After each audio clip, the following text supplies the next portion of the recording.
मेरा सवाल एक है, ये अपना हिंदुस्तान में जो है पहले हिंदुज्म आया, बाद में बुद्धिज्म आया, बाद में जैनिज्म आया और लास्ट में जाके सिखिज्म आया। ये सब में कभी भी ऐसा झगड़ा लफड़ा बिपड़ा कुछ भी नहीं हुआ। इधर से जितना भी आया, जैसे जूइश है, बाद में क्रिश्चियंस है, बाद में इस्लाम है, ये तीनों में 1400 साल होने के बाद भी अभी तक क्यों लड़ाई झगड़े हैं? पहला सवाल ये है। दूसरा सवाल, आप जो टेररिस्ट का जो भी कुछ डेफिनेशन दिए वो तो ठीक है, जान दे दो, मगर टेररिस्ट लोग इस्लाम को बदनाम करते, कुछ भी हो आप उसके अगेंस्ट ये जो काम कर रहे हैं ये बहुत अच्छा है। दूसरी बात, ये अभी जो इराक में वो अच्छा काम नहीं किए, कोई भी हो, मुसलमान हो, हिंदू हो, रिलीजियस प्लेसेस को ऐसा नहीं करना चाहिए। जरा बराबर से सवाल। भाई साहब ने दो सवाल पूछा है। पहला सवाल पूछा है कि हिंदुस्तान में पहले हिंदू धर्म आया, हिंदुइज्म आया, फिर बुद्धिज्म आया, फिर जैनिज्म आया, फिर सिखिज्म आया, लफड़ा झगड़ा नहीं हुआ। लेकिन ये जुडाइज्म, क्रिश्चियनिटी, इस्लाम में हमेशा झगड़ा है। क्यों? आप शायद अपने मजहब के बारे में नहीं जानते। आपने महाभारत पढ़ी? महाभारत पढ़ी आपने? पूरी महाभारत में झगड़ा ही झगड़ा है। बाकी मजहब के नहीं, अपने आपस में।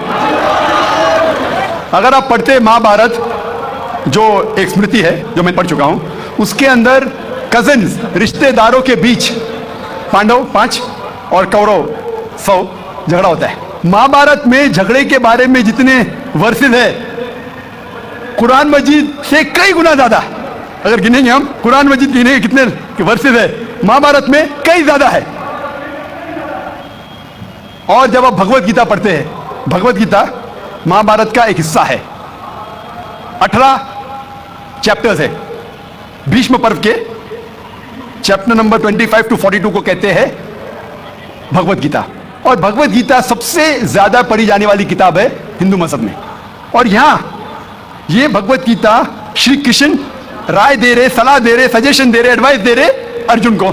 जब आप पढ़ते Bhagavad Gita chapter number 1 verse number 45-46, Arjun जंग के मैदान में अपने हथियार को जमीन पे रखता है और कहता है श्री कृष्ण से, मैं जंग के मैदान में निहत्था मरना पसंद करूंगा बनिस्बत अपने रिश्तेदारों से लड़ूं। ये कहता है, आपने पढ़ी होंगी। उसके फौरन बाद चैप्टर नंबर 2 वर्स नंबर 2 और 3 में श्री कृष्ण कहते हैं अर्जुन से, अर्जुन तुम इतने बुज़दिल कब से बन गए? तुम नपुंसक कब से बन गए? How have these impurities come in your heart? How have you become important? वो कहते हैं कि क्षत्रिय का धर्म है लड़ना। फिर वर्स नंबर 31, 32, 33 में कहते हैं, वो क्षत्रिय खुशनसीब है जिसे लड़ने का मौका मिलता है। अगर आप लड़ेंगे तो आप स्वर्ग में जाएंगे, लड़ेंगे नहीं तो स्वर्ग में नहीं जाएंगे। कौन कहता है?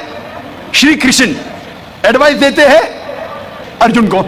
अगर मैं कहूंगा कि आपके श्री कृष्ण कहते हैं कि रिश्तेदारों का कत्ल करो, यह शैतानी हरकत है।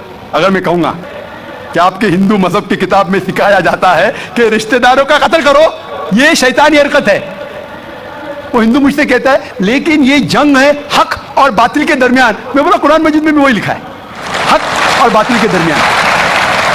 मैं जानता हूं हिंदू मजहब में ये नहीं लिखा है कि रिश्तेदार कत्ल करो, लेकिन हक के लिए लड़ना भी पड़े, नो प्रॉब्लम। चाहे वो आपके रिश्तेदार हो, चाहे वो आपके वालिदैन हो, नो प्रॉब्लम। तो ये श्री कृष्ण कहते हैं अर्जुन से। और जो क्रिटिक्स ऑफ इस्लाम उछालते मोहम्मद सल्लल्लाहु अलैहि वसल्लम की हदीस को, सही बुखारी की जिल्द नंबर 4 हदीस नंबर 46 किताब जिहाद में अल्लाह के रसूल कहते हैं कि जो भी मुजाहिद जिहाद के लिए जाता है, अगर उसका कत्ल होता है तो वो जन्नत पे जाता है, अगर वो जिंदा वापस लौटता है तो उसे इस दुनिया का माल मिलता है। अक्सर क्रिटिक्स इंक्लूडिंग अरुण शूरी इस हदीस को उछालता है, कहते कैसा मजहब है, लड़ने को कहता है, मर जाते लड़ाई में तो जन्नत मिलती है, वरना इस दुनिया की दौलत। अगर आप भगवत गीता पढ़ेंगे चैप्टर नंबर 2 वर्स नंबर 37, उसमें श्री कृष्ण कहते हैं अर्जुन से, अर्जुन उठो और लड़ो। अगर आप मर जाएंगे, कत्ल हो जाएगा, आप जाएंगे स्वर्ग में। अगर जिंदा वापस लौटेंगे तो दुनिया की दौलत मिलेंगी। हूबहू जो सही बुखारी में मोहम्मद सल्लल्लाहु अलैहि वसल्लम ने कहा, वही कहते हैं श्री कृष्ण अर्जुन से। मुझे लगता है कि अरुण शूरी ने भगवत गीता पढ़ी नहीं। अगर पढ़ी होती तो इस्लाम के खिलाफ नहीं लिखते। तो आपको सही जानने के लिए दोनों किताबों का मुताला करना पड़ेगा। आप कह रहे हिंदुइज्म आया, बुद्धिज्म आया, अशोका क्या किया? लाखों लोगों को मारा। आप बोलते कत्ल हुआ ही नहीं, आप शायद भूल गए, आपने हिंदुस्तान की तारीख पढ़ी ही नहीं। तो तो हिंदुस्तान की तारीख आप पढ़ेंगे, यहां भी कई लाखों लोगों का कत्ल हुआ है। ना ही सिर्फ महाभारत के अंदर लिखा है, आप देखेंगे अशोका फिर वो दुनिया को त्याग करता है और फिर वो संत साधु बन जाता है, लेकिन पहले तो कत्ल किया नहीं। तो आप देखेंगे हिस्ट्री में यहां भी कत्ल हुआ, जुडाइज्म में भी है, क्रिश्चियनिटी में भी है, इस्लाम में भी है। जहां भी आप देखते कुछ जगह जो झगड़ा हुआ, लड़ाई हुई, वो हक और बातिल के दरमियान, सही है। और कई जगह आप देखेंगे मासूम लोगों का कत्ल किया गया। आप जानते हैं in the history of the world, in the name of religion, मजहब के नाम पे जो सबसे ज्यादा कत्ल किए वो क्रूसेडर्स ने, ईसाईयत के नाम पे लाखों लोगों को कत्ल किया, ईसाईयत के नाम पे। अगर आप देखेंगे एक शख्स जिसने सबसे ज्यादा कत्ल किया दुनिया में, कौन है? सबसे ज्यादा कत्ल किया दुनिया में हिटलर। हिटलर जूस का कत्ल किया, 6 मिलियन, कितने 60 लाख लोगों का कत्ल किया। मैं ये नहीं कह सकता हूं कि ईसाईयत गलत है। अगर हिटलर ने 60 लाख यहूदी का कत्ल किया, मैं ये नहीं कह सकता हूं कि ईसाईयत और बाइबल ये सिखलाती है। मैं बाइबल पढ़ा हूं, क्योंकि हिटलर ने 60 लाख यहूदी का कत्ल किया, हम ईसाईयत को दोष नहीं दे सकते। लेकिन मैं जानता हूं कि ईसाईयत के नाम पे जो होली वॉर कहा जाता है, क्रूसेडर्स ने हजारों लोग को अपने सिर्फ मजहब को कन्वर्ट करने के लिए लाखों लोग का कत्ल किया। तो आप देखेंगे कई तारीख है, हिंदुस्तान में है, हिंदुस्तान के बाहर भी है, हिंदुइज्म में भी है, बुद्धिज्म में भी है, आप देखेंगे क्रिश्चियनिटी में भी है, इस्लाम में भी है। लेकिन जब टकराव होता है हक और बातिल का, तो हक के लिए बातिल के खिलाफ हमें लड़ना जरूरी है। तो ये आपकी गलतफहमी है। आपका दूसरा सवाल, क्या टेररिस्ट लोग ने, कुछ टेररिस्ट लोग ने इस्लाम को बदनाम किया है और आपने कहा कि हम अच्छा काम कर रहे हैं, हक को फैला रहे, अमन को फैला रहे। आप कहते हैं, कुछ हद तक सही कहते, जैसे मैंने कहा कि जो मीडिया जिसे टेररिस्ट कहती है, वो टेररिस्ट कौन से टेररिस्ट है वो हमें जानना जरूरी है। कौन से टाइप के टेररिस्ट है, कि वो जो लोग जो गलत काम कर रहे हैं उनके दिल में दहशत पैदा करे तो सही किस्म के टेररिस्ट है। जैसे भगत सिंह टेररिस्ट था लेकिन अच्छा था। उस तरीके से अगर कोई मुसलमान गलत लोगों के साथ लड़ रहे हैं हक के लिए तो सही है। लेकिन मैं ये भी जानता हूं कि there are black sheep in a community. कुछ मुसलमान सिर्फ नाम के लिए, और अक्सर लोग समझते, ना ही गैर मुस्लिम, मुसलमान भी समझते हैं, वो जिहाद क्या समझते हैं, अगर कोई भी मुस्लिम किसी वजह से लड़ रहा है, चाहे वो जाती फायदे के लिए हो, चाहे वो नाम के लिए हो, चाहे पैसा के लिए हो, चाहे जमीन के लिए, उसे कहते हैं जिहाद। ये गलत फहमी है। जिहाद की मानी ये नहीं कि कोई भी मुसलमान कोई भी जो जंग करता है, चाहे जाती फायदे के लिए हो, चाहे नाम के लिए हो, पैसे के लिए हो, जमीन के लिए हो, उसे जिहाद नहीं कहते। जिहाद आता है लफ्ज जहादा से, means to strive, to struggle.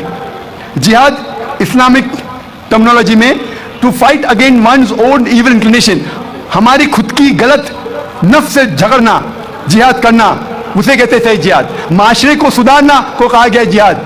जंग के मैदान में सेल्फ डिफेंस में लड़ना, उसे कहा गया जिहाद। तो मीडिया इसे गलत फैला रही है। अगर आप जानना चाहते हैं कि सही में टेररिस्ट कौन है जो सही तौर पे मासूम लोग के दिल में दहशत पैदा कर रहा है, नंबर 1 टेररिस्ट आज की तारीख में, पुरानी बात छोड़ दीजिए, आज के तारीख में मासूम लोगों के दिल में दहशत पैदा कर रहा है, मेरे हिसाब से नंबर 1 टेररिस्ट है जॉर्ज बुश।